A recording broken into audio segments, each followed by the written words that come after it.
আসসালামু আলাইকুম। আপনি কি ফেসবুকের অনেক ভিডিও সেভ করে রেখেছেন কিন্তু এখন সেগুলো ডিলিট করতে চাচ্ছেন? আজকের এই ভিডিওতে আমি আপনাদেরকে দেখাবো কিভাবে সহজেই ফেসবুকের সব সেভ করা ভিডিওগুলো ডিলিট করবেন। সেই জন্য সর্বপ্রথমে ফেসবুকে ক্লিক করুন। পেজটি ওপেন হওয়ার পর আমরা সাধারণত স্ক্রল করি। যদি কোন পোস্ট আমাদের পছন্দ হয় তখন সেই পোস্টটাকে আমরা সেভ করার প্রয়োজন মনে করি, তখন আমরা সেভ করি। ধরুন এই পোস্টটা আমি সেভ করব। এখান থেকে উপরের দিকে থ্রি ডট সেই অপশনে ক্লিক করুন। ক্লিক করার পর পেজটা ঠিক এভাবে ওপেন হবে। এখানে খেয়াল করুন সেভ পোস্ট নামে একটি অপশন। আমরা যদি সেভ পোস্টে ক্লিক করলে সেটা সেভ হয়ে যাবে। আবার এখান থেকে যদি আমরা কোনো ভিডিও সেভ করতে চাই তাহলে ভিডিও আইকনে ক্লিক করলাম। এখান থেকে আবারও স্ক্রল করি। স্ক্রল করার পরে যদি মনে করি কোনো একটি ভিডিও আমরা সেভ করব, সেক্ষেত্রে আমরা সেভ করতে পারি। কিভাবে করব?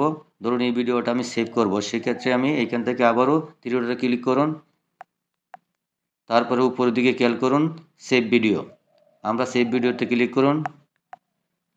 আবারও নিচের দিকে একটা পপ আপ চলে আসবে।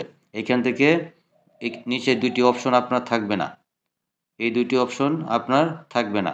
আমরা এখান থেকে নিউ কালেকশনে ক্লিক করলাম। তারপরে একটি পপ আপ চলে আসবে। এখান থেকে আবারও ক্লিক করুন। ক্লিক করার পর ক্লিপবোর্ডটা ওপেন হয়ে যাবে। আমরা এটা একটা নাম দেব।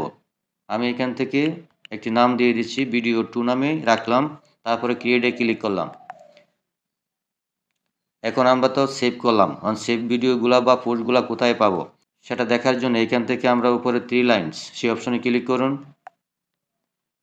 এরকম করে পেজটি ওপেন হবে। এখানে খেয়াল করুন সেভ অপশন দেখতে পাচ্ছেন, সেভে ক্লিক করুন।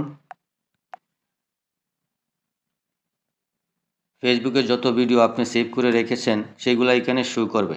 ভিডিও 2 নামে এই পোস্টটা আমি সেভ করেছি। আমরা যদি সি ওয়ালে ক্লিক করি তারপরে পেজটা ঠিক এইভাবে ওপেন হবে।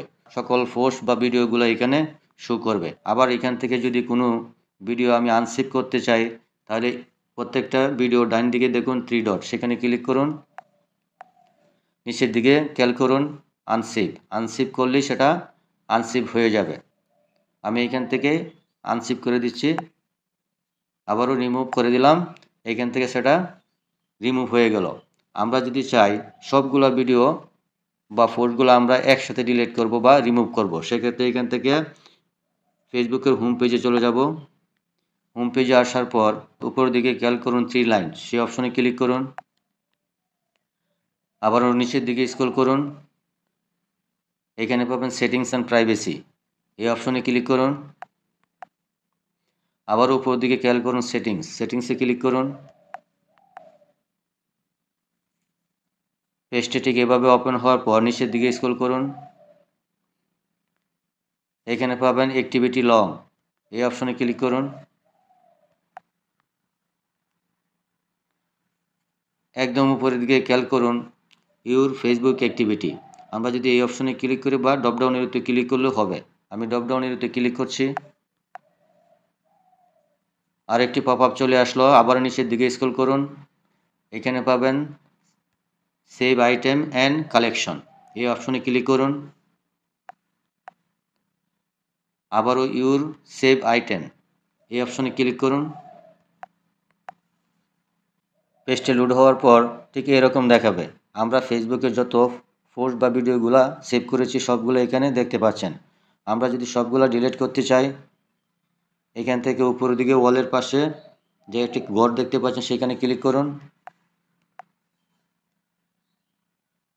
সবগুলা সিলেক্ট হয়ে গেল। আবার নিচের দিকে খেয়াল করুন রিমুভে ক্লিক করলে সেটা রিমুভ হয়ে যাবে। আমি সেখানে রিমুভে ক্লিক করলাম। আবারও রিমুভ অপশন আসলো, এখানে ক্লিক করুন। আমি এখানে আমার ফেসবুকের পাসওয়ার্ডটা দিয়ে দিচ্ছি। পাসওয়ার্ড দেওয়া হয়ে গেলে সাবমিটে ক্লিক করুন। দেখতেই পাচ্ছেন ভিডিও বা পোস্টগুলো সবগুলো ডিলিট হয়ে গেল। আশা করি বুঝতে পেরেছেন। ভিডিওটি ভালো লাগলে অবশ্যই লাইক কমেন্ট শেয়ার করবেন। ধন্যবাদ সবাইকে।